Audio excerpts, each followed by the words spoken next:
आप देख रहे हैं मुल्क का सबसे ज़्यादा देखा जाने वाला न्यूज़ चैनल सच्चाई न्यूज़। अस्सलाम वालेकुम नाज़रीन, हिन वक्त असां मौजूद आहियूं पवर हाउस कराची में और असां सां गॾु आहिनि पवर इताद जा अॻुवान जनाब नज़र मोहम्मद उर्फ़ बिलावल पवर साहब जिन। अचो त साईं जिन सां ॻाल्हि ॿोल कयूं। साईं, तव्हां ॿुधायो त ही पवर इतिहाद जेको तनज़ीम आहे पवर कम्यूनिटी जे लाइ, त इहा कॾहिं ठही आहे ऐं हिन वक़्त ताईं उनजो छा किरदारु रहियो आहे बिरादरी जे लाइ? बिस्मिल्लाहिर्रहमानिर्रहीम। सभ खां पहिरीं त मां शुक्रगुज़ार आहियां सचाई न्यूज़ वारनि जो जेके दोस्त मूं वटि कई आया। ऐं से ही तनज़ीमूं तक़रीबन असां खां पहिरीं जो असांजी पैदाइश खां पहिरीं जो ठहियूं, जंहिंमें PW हुई, पवर वेलफेयर हुई ऐं काफ़ी तनज़ीमूं ठहियूं। बाक़ी हाणे हिन टाइम ते कुझु नौजवान शौर असां दोस्तनि जेको आहे पवर इताद जो हिकिड़ो बुनियादु रखियोसीं, जेको तनज़ीम असांजी तक़रीबन 4 खां 5 साल पहिरीं असां एक्टिव कईसीं, जेका सोशल मीडिया जे तरीक़े सां असां एक्टिव कई ऐं अल्हम्दुलिल्लाह उन में तमामु सुठा कम, सुठियूं एक्टिविटियूं बि थियूं ऐं अञा हलनि थियूं पियूं। मालूमात पई आहे त अवां पवर इताद जा मां को किरदारु तव्हांजो हिन वक़्तु न आहे या फ़ाल रोल नथा प्ले कयो, उनजी छा वजह आहे? साईं, असांजी असल वजह इहा आहे त हिकिड़ो त असां माण्हुनि जो शौर तमामु घटि थी वियो, असां में एको ऐं ॿधी जेका उहा थी कोन। इहा इन जे करे कोन थी छो जो असांजा माण्हू जेके आहिनि उहे सरदारनि ऐं मीरनि जे पोयां लॻी विया ऐं कुझु दोस्त जेके उहे एक्टिविटियुनि फ़ाल हूंदे बि उन्हनि सां गॾु न हलिया। अवां जो इस्तीफ़ा ॾियण खां पोइ पवर इताद जी कंडीशन के बारे में छा चवंदो? मुंहिंजे इस्तीफ़ा ॾियण जे बारे खां पोइ पवर इताद काफ़ी सुठियूं एक्टिविटियूं कयूं। दोस्त सोशल मीडिया ते छॾींदा रहिया आहिनि, पर अहिड़ी का एक्टिविटी जेका फाइनेंशियल तौर ते जेका मूंखे नज़र आई उहा का बि कोन हुई। ऐं इंशाल्लाह मुंहिंजी कोशिशि आहे त इन दोस्तनि खे वरी बि एक्टिव करे ऐं इन ई प्लेटफॉर्म खे अॻिते वधाइजे। हिन वक़्तु जेतोणीकि अवां ॿुधायो था पिया त मां पवर इताद खे वरी ॿीहर फ़ाल करण जो ख़्यालु रखां थो पियो, त तव्हां फस्ट स्टेप में उनखे कीअं माना वधीक फ़ाल कंदव ऐं कहिड़ा इक़दामात तव्हां कंदव? मां सभ खां पहिरीं त काफ़ी सुठनि दोस्तनि जी तलाश में आहियां। काफ़ी सुठा दोस्त बि आहिनि, एक्टिव दोस्त आहिनि जेके मूं वटि कई आया ऐं उन्हनि सां मुलाक़ातूं थियूं। हिकिड़ी मीटिंग बि नंढड़ी हिकिड़ी बंदि कमरे में हिकिड़ी मीटिंग थी, उन में असां इहो तय कयोसीं त हाणे कुझु दोस्त मिली करे असां हिकिड़े कंहिं ज़िले ते फोकस कयूं, जंहिं ज़िले खां वठी असां इन खे मर्कज़ बनायूं ऐं इंशाल्लाह जल्दी न ते असांजो कमु हली रहियो आहे ऐं जल्दी असां मर्कज़ खे फ़ाल कंदासीं। जेको मर्कज़ पहिरीं टुटी चुको हुयो ऐं मर्कज़ असांजो छड़ विछड़ थी वियो, उन ई मर्कज़ मां कुझु दोस्त उहे एक्टिव दोस्त खणंदासीं जेके अॻिते वरी हिन खे वधाइनि। इहो नाज़रीन खे ॿुधायो त जेका असांजे सिंध में ख़ासि करे जेके बि बिरादरियूं आहिनि उन में जेका पवर बिरादरी आहे उहा ख़ासि करे तालीमी लिहाज़ खां, मुआशी लिहाज़ खां, तिजारती लिहाज़ खां तमामु पोइते पइजी वई आहे, त इन जी छा वजह आहे अव्हांजे नज़र में? असल में इन जी वजह इहा आहे त असांजे माण्हुनि में शौर कोन्हे। असांजा माण्हू जेके पॉलिटिक्स में या इन्हनि माण्हुनि जे पोयां लॻा ऐं उन्हनि जे कढ हलनि था पिया। असां में शौर तॾहिं ईंदो जॾहिं असां एक्टिव थियो। असांजा तमामु घणे तबिके जा माण्हू जेके आहिनि उहे पढ़ियल लिखियल बाशऊर आहिनि, को प्रोफेसर आहिनि, डॉक्टर आहिनि, मिनिस्टर ताईं बि आहिनि।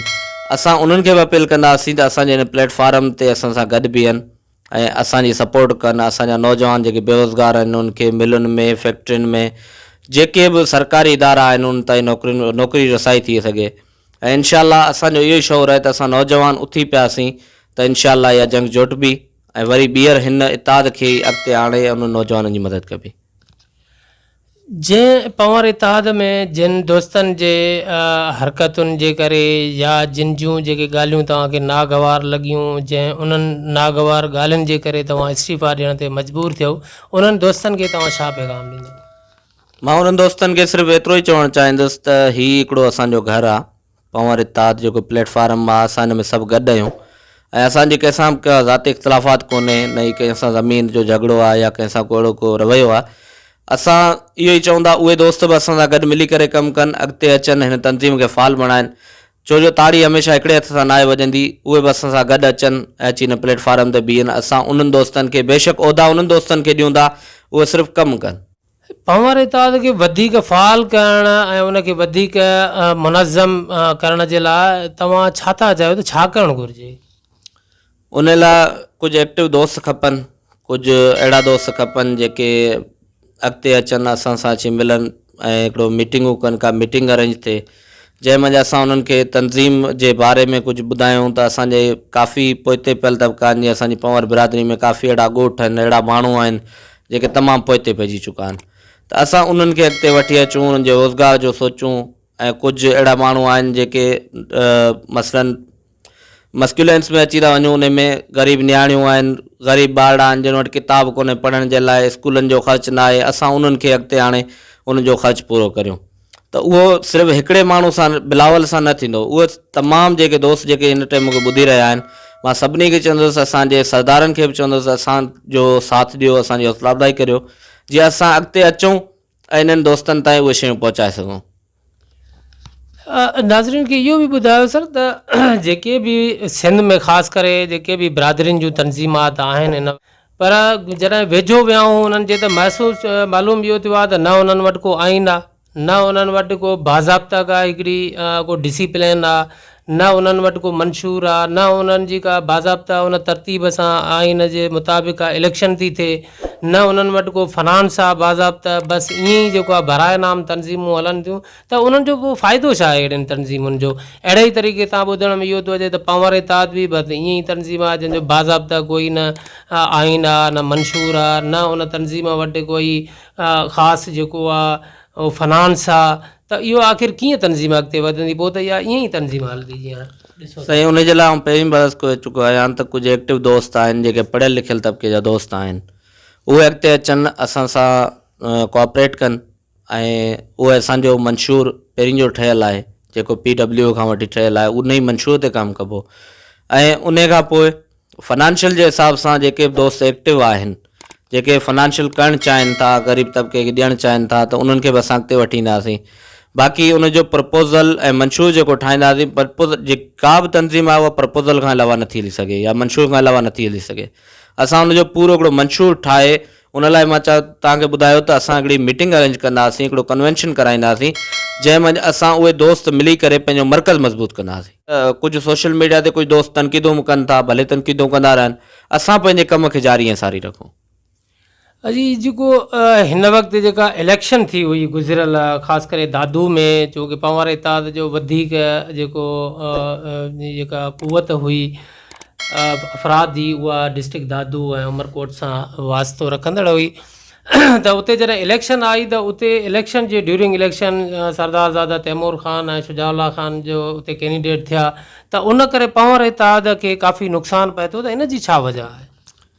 ऐं उन में इहो थियो त असांजा कुझु एक्टिव दोस्त जेके असां सां गॾु हुया ऐं असां उहे एजेंट तौर बि काफ़ी पोलिंग स्टेशन्स ते बीहारियासीं, पर उते जेका पॉलिटिक्स आहे उहा तमामु घणी आहे। सरदार रफ़ीक अहमद जमाली साहिब जी या पीर मज़हर साहिब या काफ़ी अहिड़ियूं सियासी क़ुवतूं आहिनि जेके पंवर आहिनि, काफ़ी कहिड़ी सियासत में आहिनि, कहिड़ी पार्टी में आहिनि, त उन्हनि जो हर कंहिंजो पंहिंजो फ़ैला। बहरहाल असांजो चवणु इहो आहे त असां जिते बि जेको पंवर बीहारियूं त असां चवंदा उन पंवर खे वोट कयो, उन पंवर जो वोट कास्ट थिए ऐं उहो पंवर ई अॻिते अचे, चाहे उहो सरदार हुजे, मीर हुजे, पीर हुजे या हिकिड़ो ग़रीब मिसकिन माण्हू छो न हुजे। जेकॾहिं अहिड़े क़िस्म जी सिचुएशन पैदा थिए जीअं दादू में थी, त ॿ कैंडिडेट पंवर कम्यूनिटी जा जेके बि सरदार फैमिली सां वास्तो रखंदड़ हुजनि, ॿ ई कैंडिडेट हुजनि, त उते त पंवर बिरादरी जे लाइ पोइ आज़माइश थी वञे थी। अहिड़ी सिचुएशन पैदा थिए त पोइ पंवर इताद छा कंदो? त उन्हनि जे हवाले सां तव्हांखे ॿुधाईंदो हलां त जेकॾहिं उहे पंहिंजे तक में, पंहिंजे तर में जंहिं माण्हू खे का एक्टिविटी कराए ॾियनि था या कंहिं माण्हू जो को भलो कनि था, त उहो उन माण्हू खे वोट ॾिए। इहो न आहे त असां वोट ॾियूं ऐं उहो माण्हू उतां खां वोट वठी हलियो वञे ऐं ॿीहर असांखे माना मुंहुं ॾेखारणु क़ाबिल न हुजे, त अहिड़े माण्हू खे वोट न कास्ट कजे। हा, उन माण्हू खे कजे जेको असां सां सचाई करे, असां सां गॾु हले ऐं असांजे हर ॾुख सुख सभु कंहिं में असांजो साथ ॾिए। जेको पंवर इताद जो आइन आहे या समाजी तनज़ीमुनि जो आइन आहे, जेतोणीकि उन में इहा शइ वाज़े लिखियलु हूंदी आहे त हीअ हिकु गैर सियासी इताद या गैर सियासी तनज़ीम हूंदी, पोइ अव्हां इन शइ ते छो था ज़ोर ॾियो त जेको आहे इहो पंवर जो जेकॾहिं कम्यूनिटी जो कोई बि पॉलिटिक्स करे थो, उते कैंडिडेट आहे, त सभु पंवर उनखे वोट लाज़मी तौर ते कनि। अगरि कोई नथो करणु चाहे त उन में तव्हां पंहिंजी तनज़ीम खे छो था इन्वॉल्व कयो? साईं, उहो इन जे लाइ इन्वॉल्व कयूं था त जेकॾहिं पंवर कम्यूनिटी मां केरु बि अॻिते अचे थो त सुभाणे असांजे जेके ग़रीब मिसकिन अबोज माण्हू आहिनि जेके पढ़िया लिखिया आहिनि, कुझु त PhD डिग्रियुनि ताईं पास आहिनि पर उन्हनि खे अॼु ॾींहं ताईं नौकरियूं न आहिनि मिलियूं। छो जो हीअ पॉलिटिक्स अहिड़ी शइ आहे, इन मंझि उहे जेके पॉलिटिक्स माण्हू आहिनि उन्हनि वटि ऑर्डर ईंदा रहंदा आहिनि, उन्हनि वटि काफ़ी अहिड़ियूं शयूं ईंदियूं रहंदियूं आहिनि, मसलन को इमदाद को फंडिंग वग़ैरह ईंदी रहंदी आहे त ग़रीब तबिके ताईं उहा पहुचाए सघूं। असां उन जे लाइ इन्वॉल्वमेंट कंदा आहियूं, न त असांजी तंज़ीम जेका उहा गैर सियासी आहे। असां न ई सियासत में ईंदासीं ऐं न ई हिन खे सियासत में इस्तेमालु कंदासीं। इन खां जेकॾहिं तव्हां अहिड़े क़िस्म जी पॉलिसी जेकॾहिं हुजणु घुरिजे, अक्सर जेके बिरादरियुनि जा इताद या तंज़ीमूं टुटनि थियूं इन ई सियासी इन्वॉल्वमेंट ते आहिनि, त छो त पंवर बि कोई बि माण्हू उहो देवबंदी बि थी सघे थो, अहले सुन्नत जो बि थी सघे थो, पीपल्स पार्टी जो बि थी सघे थो, मुस्लिम लीग नवाज़ जो बि थी सघे थो, PTI जो बि थी सघे थो। त इन सूरत में हिकु कम्यूनिटी जा माण्हू जेकॾहिं उहे 50 तंज़ीमुनि सां नज़रियाती वाबस्तगी रखंदड़ हूंदा, सियासी वाबस्तगी रखंदड़ हूंदा, त तव्हां उन्हनि खे कीअं पाबंद करे सघंदव हिकु जॻह ते? यानी कि असांजे ॻोठ में अगरि को माण्हू एक्टिव थी ऐं उहो पंहिंजो फार्म भराए थो, अगरि उहो नाज़िम जे लाइ भराए थो, चेयरमैन जे लाइ भराए थो, काउंसलर जे लाइ भराए थो, त असांखे उनजी सपोर्ट करणु खपे। छो जो ग़रीब माण्हू आहे ऐं हुनजी असां सपोर्ट कंदासीं त उहो माण्हू उन मक़ाम ताईं पहुचंदो त असांजे लाइ बि कुझु करे सघे अॻिते। आख़िर में सर, तव्हां पंवर कम्यूनिटीअ खे, पंवर बिरादरीअ खे कोई पैगाम ॾियणु चाहियो? मुंहिंजो तमामु पंवर बिरादरी जेका बि हिन टाइम मूंखे ॿुधी रही आहे पूरी सिंध या पाकिस्तान जे अंदरि, ऐं इनशाला मुंहिंजो इहो वाइदो आहे सभिनी दोस्तनि सां, सॼी कम्यूनिटी सां, त असांजो जेको किरियल तबिको आहे, जेके ग़रीब अबोज माण्हू आहिनि, उनजी असां साथ लहंदासीं। जिते बि को बि अहिड़ो फराड धोखो कंहिंसां बि थिए थो, इनशाला उते पेरनि उघाड़ा पहुचंदासीं ऐं उन्हनि जी अची मदद कंदासीं। जेको उन्हनि जो हजान हूंदो उहा भरपाई कंदासीं। सिर्फ़ु असांखे एक्टिव दोस्त खपनि जेके एक्टिव थियनि, अॻिते अचनि पंहिंजी कम्यूनिटी जे लाइ, पंहिंजे ग़रीब अबोज माण्हुनि जे लाइ जेके असांजो साथ ॾियनि। जेकॾहिं कोई बि पंवर कम्यूनिटी जो माण्हू ही तव्हांजो पैगाम ॿुधी तव्हां सां राब्तो करणु चाहे त उन जे लाइ छा तरीक़ेकार आहे? मुंहिंजी फेसबुक ID बि आहे बिलावल अली पंवर जे नाले सां। उनखे जीअं ई ओपन कंदो त मथे मुंहिंजो मोबाइल नंबर अची थो वञे, मूंसां मोबाइल ते कॉन्टेक्ट करे सघनि था, या सोशल मीडिया ज़रिए मूंसां राब्तो थी सघे थो। ऐं कंहिं बि लिंक ते वञी, फेसबुक आहे, ट्विटर आहे, व्हाट्सअप आहे, कंहिं ते वञी मूंसां राब्तो करे सघनि था। वॾी महिरबानी तव्हांजी, तव्हां असांखे सचाई न्यूज़ खे पंहिंजो क़ीमती टाइम ॾिनो। वरी महिरबानी सचाई न्यूज़ वारनि जी। मां इंतिहाई शुक्रगुज़ार आहियां सचाई न्यूज़ वारनि जो, ख़ासि करे अदा कमांडो जो, जेके असां वटि आया ऐं असांजी हौसला अफ़ज़ाई कई ऐं पैगाम पहुचायो।